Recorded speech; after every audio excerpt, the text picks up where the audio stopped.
going on, guys? It's your boy. Welcome back to another episode of Watchlist Wednesday. Watch. Oh, it's Watchlist Wednesday. I'll add it to the list. Okay, this video is coming out on a Thursday because I actually watched it on Wednesday and then I went to record the video, but I was just really tired and I had no energy, so I'm re-recording it today, uploading it on a Thursday. I know, Watchlist Wednesday on a Thursday. This is now the second time I'm doing it. I'm slacking a little bit and I feel bad about it, but that being said, today we're going to be watching a movie that I don't know if it actually is that big of a movie or if like the TikTok side of me has just kind of like made it seem like it's a really big movie and I really wanted to watch it before I left Netflix. We're going to be watching the movie Moneyball. For people who do not know the general scope of this movie or the general idea of what this movie is, I'm trying to pretend like I haven't seen it, but I already confirmed that I watched the movie already and I recorded the video already. But we're going to say for shits and giggles, I think that this movie is about a baseball player with a gambling addiction. I'm kidding. But basically, it's a Brad Pitt movie. Is it Brad Pitt? Hold up, now I got to look this up. Oh, okay, yeah, it was Brad Pitt. For some reason, when I was younger, I used to mix up Brad Pitt and Leonardo DiCaprio and Matt Damon and Mark Wahlberg. So any movie that has any of them in it, I'm constantly like, yeah, that's that Matt Damon movie. And then it's like, it's not Matt Damon. And, but yeah, anyways, Brad Pitt is in it, Jonah Hill is in it, but it's more of a serious role for Jonah Hill, which I think is interesting. We'll get into that whenever we review it. But I'm going to go pretend to watch it, and then I'll be right back with my immediate thoughts and reviews.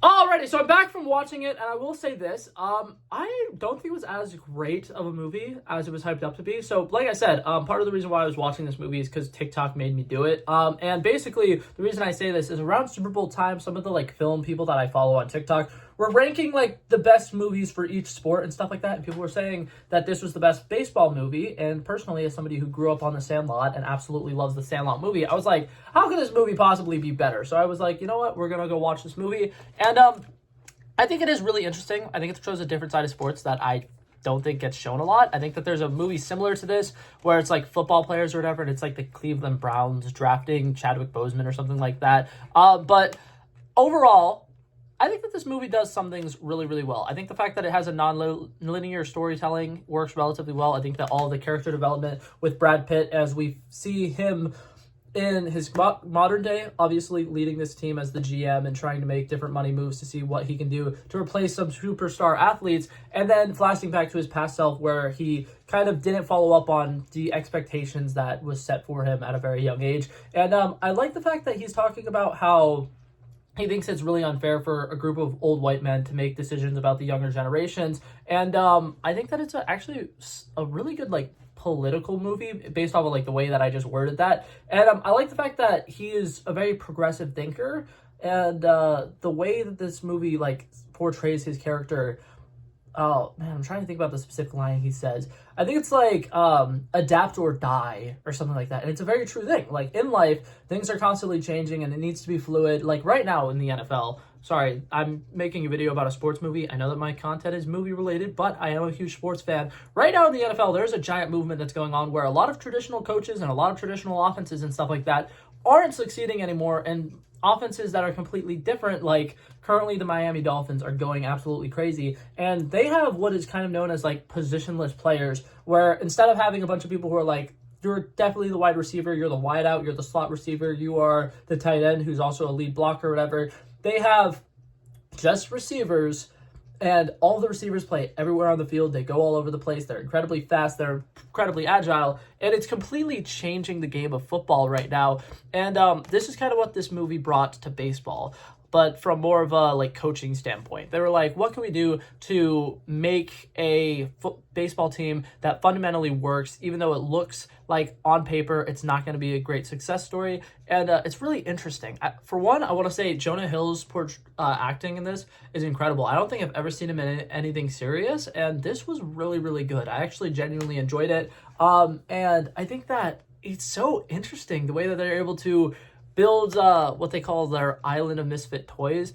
And I do kind of wish we got to see a little bit more of the individual baseball players and their stories, because the few glimpses we got into Chris Pratt's story was very interesting. And then the few glimpses we got into the younger brother of the like big like scout person or whatever, who everybody was like, this guy is one of the greatest baseball players ever, and then he kind of had to be in the shadow of his, brother who's more successful than him. I think that there was such an interesting story there that they kind of didn't develop at all, but overall, I think this movie was fun. It was a very good time. Like I said, I watched it on Netflix. It is leaving Netflix soon, though. So if you're watching this video, like, the day that I post it or in the next, like, week, you could probably go find it on Netflix. If not, I don't know what to tell you. But, yeah. Overall, I don't have a whole lot to say about this movie. Just the fact that I still think that The Sandlot is significantly better. Brad Pitt's acting in this is incredible. I think that him as a father works really well. And his dynamic as being a stepfather who's always kind of struggling to prove that he is the best at what he does and trying to prove that he is capable of greatness. And I think it's interesting that when he finally achieves greatness, he doesn't think it's enough. It's very poetic. I think it is a good movie, and I can see why like big film bros really enjoy it. But in my opinion, I feel like they montage through some of the more interesting parts of the story. So I could not like this movie as much as I was hoping to, and I'm gonna leave this review right there. It's very simple and short and to the point. Overall, this movie wasn't all that it was hyped up to be. I still did really enjoy it, and I'm gonna give it a solid 73 out of 100. I really dug a lot of the parts of the movie. I just think that overall the pacing and everything didn't work for me, and I don't think it was showing the story that I wanted with this set of characters that we had, if that makes sense. That being said, it was still really good. If you liked it, what's it called?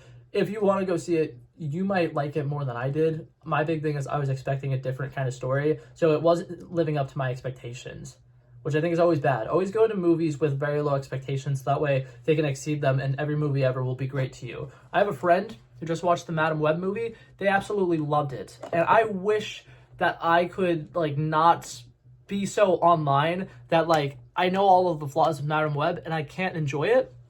They enjoyed it because they don't give a crap. They went in with incredibly low expectations. It was a little bit better than their really low expectations, and they had a good time. So, that being said, that was it for this video, guys. Thank you guys so much for coming by and checking it out. I love and appreciate you guys so much for watching. As always, if you liked it, feel free to like and subscribe. I will hopefully see you guys in the next one. Peace out.